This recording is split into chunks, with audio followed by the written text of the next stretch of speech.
Uncle, আপনার এই চেহারাটাকে 2-3 বছরে আয়নায় দেখেছেন? মনে তো হচ্ছে মানে বুঝলাম না। ময়না, তুই কি ওনাকে অপমান করতেছস? ওনাকে অপমান করব? ওনার যদি মান সম্মান বোঝার মতো মাথা থাকতো তবে উনি মেয়ের বয়সে একটা মেয়েকে বিয়ে করার জন্য ঠোঁটের মধ্যে লাল লিপস্টিক লাগায় এখানে আসতো। ময়না, ময়না, এদিকে আয় মা। আয় মা, এখানটায় বস। বাই। হ্যাঁ মা, বলো।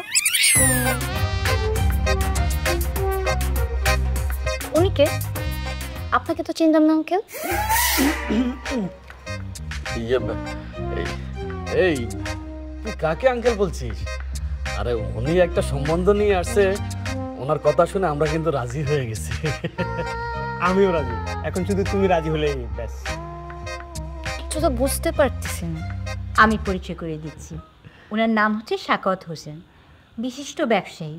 কিছুদিন আগে ওনার বউ মারা গেছে, তাই তোকে দেখে খুব পছন্দ হয়েছে, তোকে বিয়ে করতে চাই। বাস মা, আর কিছু বলা লাগবে না। বাহ, মেয়ে তো বেশ বুদ্ধিমতী, এক কথায় রাজি হয়ে গেল। আঙ্কেল, আপনার এই চেহারাটাকে 2-3 বছরে আয়নায় দেখেছেন? এই মেয়ে, তুমি আমাকে অপমান করতেছো। কত বড় সাহস, একটা কাজের মেয়ে হয়ে আমার মুখের উপর কত বড় বড় কথা বলছে। কাজের মেয়ে? কে কাজের মেয়ে? কে আপনাকে বলছে আমি কাজের মেয়ে? হ্যাঁ, আমি এই বাড়ির মেয়ে। আমি আমার বাবা মরহুম দেলোয়ার হোসেনের সবচেয়ে বড় মেয়ে, সবচেয়ে আদরের মেয়ে। যারা আপনাকে কাজের মেয়ে বলছে আমাকে, তারা নিজেরা এই বাড়ির কাজের লোক। তোর এত সাহস? মুখে কথা বলিস।